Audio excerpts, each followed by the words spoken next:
आज के वीडियो में हम आपको बताएंगे पूरी दुनिया में कितने न्यूक्लियर बम हैं, किस देश के पास कितने न्यूक्लियर बम हैं, सबसे ज़्यादा किस देश के पास न्यूक्लियर बम है और सबसे कम किस देश के पास न्यूक्लियर बम है।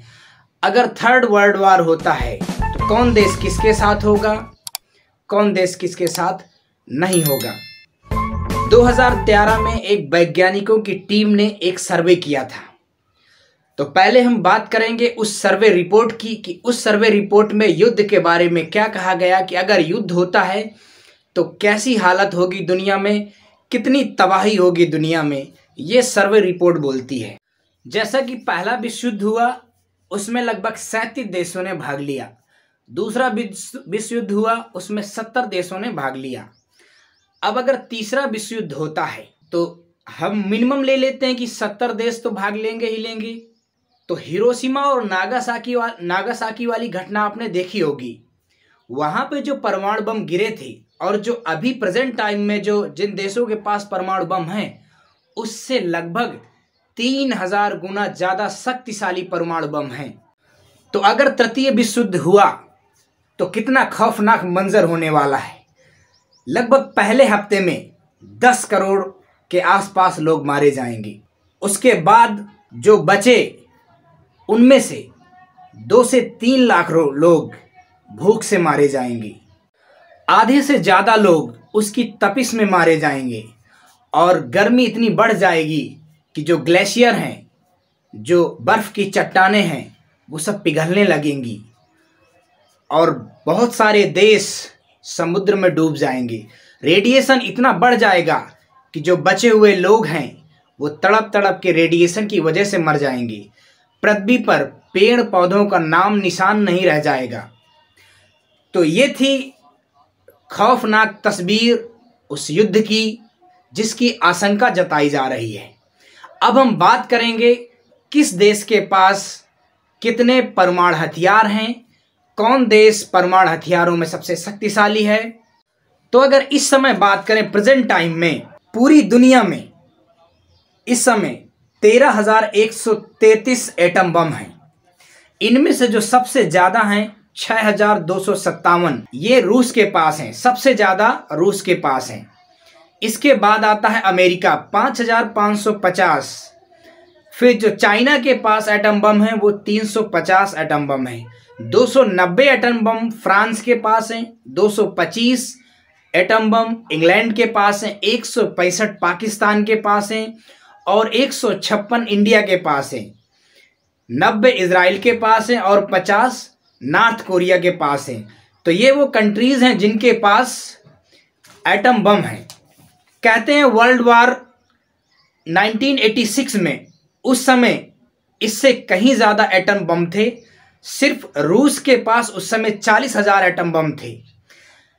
अमेरिका के पास 23,000 एटम बम थे। 1986 में कुल 70,000 न्यूक्लियर बम थे, लेकिन कम कैसे हो गए ये जानने वाली बात है।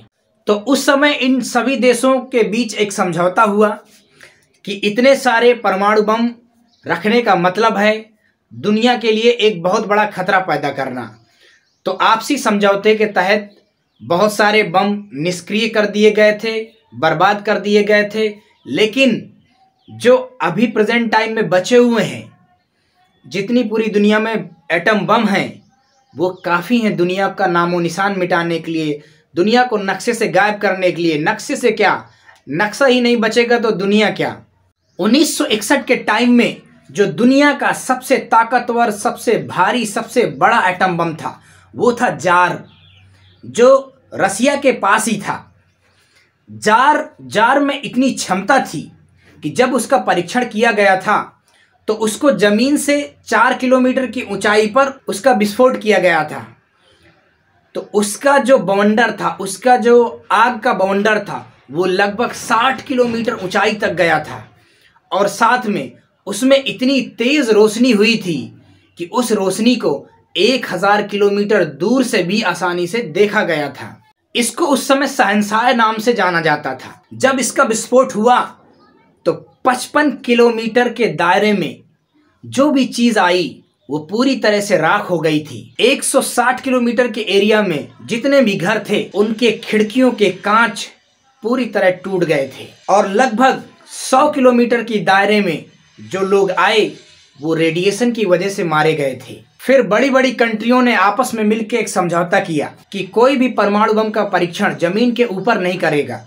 जैसे हमारे देश में परमाणु परीक्षण होता है पोखरण में, जमीनी स्तर से काफी नीचे परीक्षण किया जाता है। अमेरिका ने एक बम का परीक्षण किया था 1952 में। ईवी माइक नामक बम था जिसका परीक्षण अमेरिका ने किया था। यह हिरोशिमा और नागासाकी वाले बम से लगभग 1000 गुना ज्यादा शक्तिशाली था। तो जो पहले जंग हुई थी उसमें ब्रिटेन के खिलाफ अमेरिका और रूस ये सब लड़ रहे थे, लेकिन इस समय सबसे बड़ी समस्या ये है कि अगर जंग होती है तो अमेरिका और रूस आमने सामने होंगी, क्योंकि अमेरिका नाटो को लीड कर रहा है। तो अगर विश्व युद्ध होता है तो अमेरिका के साथ नाटो प्लस यूरोपियन देश प्लस इजराइल ये सब हो जाएंगे।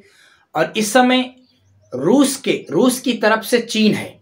चीन अपनी तरफ से बोल रहा है कि मैं रूस का साथ दूंगा।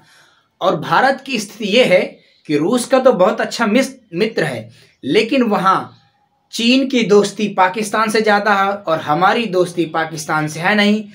तो अभी संदेह की स्थिति बनी हुई है कि कौन किसके साथ लड़ाई करेगा अगर विश्व युद्ध होता है। तो अमेरिका की तरफ जो देश लड़ेंगे उनके खेमे में लगभग 6155 टोटल बम आएंगे और जो चाइना रूस ये लड़ेंगे तो लगभग 6607 बम आएंगे। तो लड़ाई लगभग बराबरी की है, टक्कर की लड़ाई है, थोड़ा बहुत आगे पीछे है। तो अगर लड़ाई शुरू हुई तो एक परमाणु बम इधर से जाएगा, एक परमाणु बम उधर से आएगा, ऐसे एक के बाद एक दागते रहेंगे। कुछ दिनों बाद ऐसा होगा कि सिर्फ परमाणु बम ही बचेंगे, दागने वाला ही नहीं बचेगा। तो अब ये सिस्टम है कि सभी देशों में इतने पावरफुल हथियार हैं कि देश में बैठे बैठे ही दूसरे देश को तबाह किया जा सकता है। जैसे सबसे ज़्यादा दूरी की मिसाइलें जो हैं वो रशिया के पास हैं। 15,000 किलोमीटर दूरी तक मार कर सकती हैं जो रशिया के पास मिसाइलें हैं। उसके बाद जो आपकी अमेरिका के पास हैं वो 14,000 किलोमीटर तक मार कर सकती हैं। और जो अपने इंडिया पाकिस्तान यहाँ जो मिसाइलें हैं वो 12 से 13,000 किलोमीटर तक डिस्टेंस तय कर सकती हैं। तो सीधी सी बात यह है कि कोई भी देश अपने यहाँ से बैठे बैठे किसी दूसरे देश को पूरी तरह से तबाह कर सकता है, देश का नामो निशान मिटा सकता है। ऐसे ऐसे न्यूक्लियर वेपन्स रखे हुए हैं सारे देश अपने अपने पास। तो इसलिए कहा जा रहा है कि अगर थर्ड वर्ल्ड वार हुआ तो दुनिया में कुछ भी नहीं बचेगा, कोई जीव जंतु पेड़ पौधे कुछ भी नहीं बचेगा। तो आशा करते हैं आपको जानकारी पसंद आई होगी। ऐसी ही जानकारी के लिए सब्सक्राइब करें हमारा चैनल। मिलते हैं अगले वीडियो में।